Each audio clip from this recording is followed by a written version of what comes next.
Hello guys, आरोही study YouTube channel में आप सभी का हार्दिक स्वागत है। मैं विपिन यादव आज भौतिक विज्ञान की मुख्य शाखाओं को लेकर आया हूं और ये काफी इंटरेस्टिंग पॉइंट टॉपिक्स है। ऐसे तो आप पढ़े होंगे तो बड़ी बोरिंग लगा होगा, लेकिन हमें लग रहा है कि आज काफी इंटरेस्टिंग लगेगा। ठीक ना? पढ़े तो बहुत होंगे पर ऐसे नहीं। आप थंबनेल को भी देखकर समझ सकते हैं कि इसमें इमेज बेस्ड, फिगर बेस्ड आपको पढ़ाने का प्रयास किया गया है ताकि आप बेहतर समझ सके और आपको आप पढ़ने के प्रति इंटरेस्टेड भी रहे। ठीक ना? तो चलिए हम क्लास को शुरू करते हैं। पहला प्रश्न है हमारा होरोलॉजी। होरोलॉजी क्या होता है? यह है यांत्रिक एवं काल निर्धारण का अध्ययन। काल मतलब समझ सकते हैं, काल का मतलब क्या हुआ? तो ये हुआ समय निर्धारण। क्या बोलेंगे इसको? समय निर्धारण। ठीक ना? तो आपको दिखाई दे रहा होगा ये घड़ी। ठीक ना?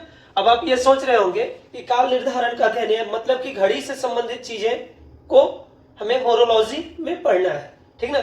यह इंजीनियरिंग की एक कोर्स भी है। ठीक ना? अब आप सोच रहे होंगे ये भी कि इंजीनियरिंग में घड़ी के बारे में पढ़ाए जाएंगे और 4 साल 6 साल। तो आप ये बातें ध्यान पे रखिए कि इसका भी जो दुनिया है ना, बहुत बड़ी दुनिया है। रोनाल्डो साहब नजर आ रहे हैं आपको, और इनकी जो घड़ी है ये घड़ी करोड़ों की होती है। ठीक ना? तो इस प्रकार समझ सकते हैं कितनी महंगी महंगी घड़ियां भी मार्केट में रहती है। आगे बढ़ते हैं हम।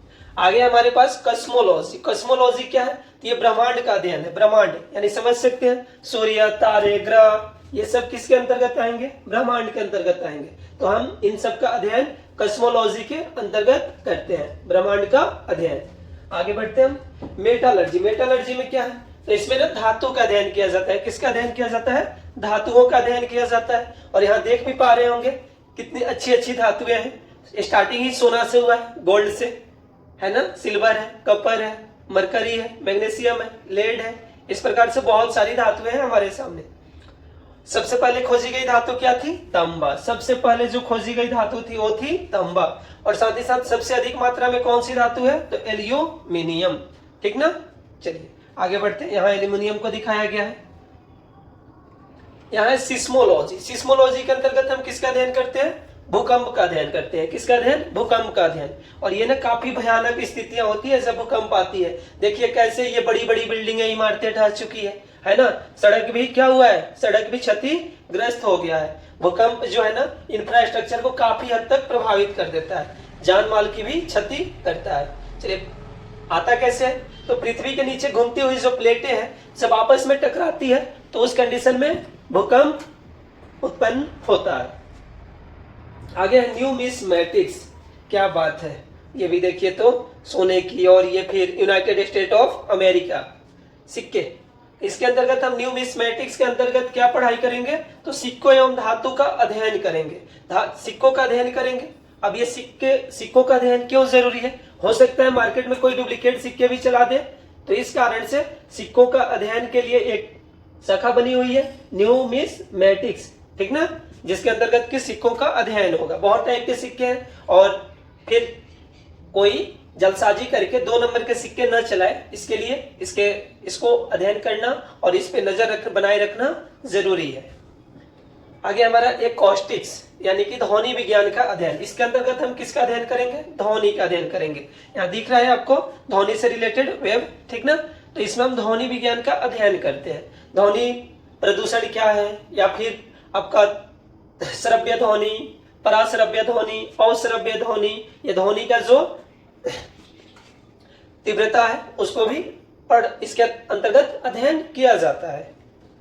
आगे हमारे पास ऑप्टिक्स यानी प्रकाश का अध्ययन। ऑप्टिक्स के अंतर्गत हम क्या करेंगे? प्रकाश के गुण धर्म के बारे में हम जानेंगे, इसके तरंगदैर्ध्य के बारे में, इसकी चाल के बारे में, इन सब चीजों के बारे में हम ऑप्टिक्स के द्वारा अध्ययन करते हैं। और प्रकाश ना हो तो हमारा जीवन क्या है? अंधकारमय है ना? तो इस प्रकाश के द्वारा हम विभिन्न प्रकार की वस्तुओं को देख पाते हैं, है ना?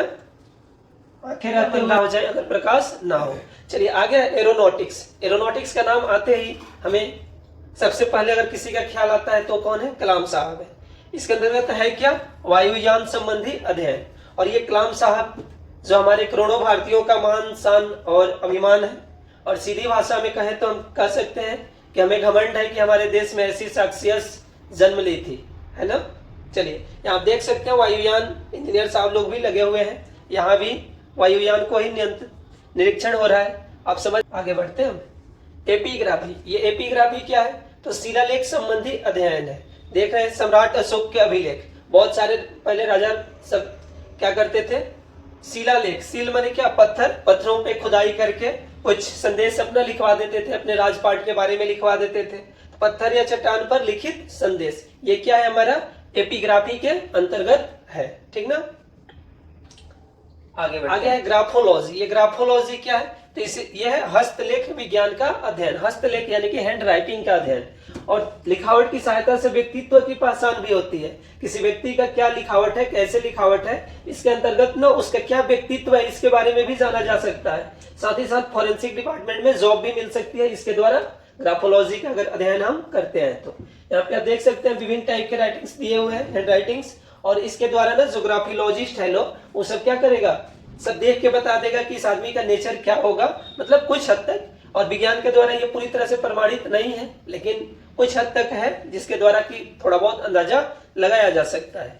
चलिए, तो इस प्रकार से हम विज्ञान के, भौतिक विज्ञान की मुख्य शाखाओं के बारे में बताए हैं। अभी और भी बहुत सारे हैं, ठीक ना, लेकिन जो हमें लगा कि इंपॉर्टेंट है उसको लाए हैं।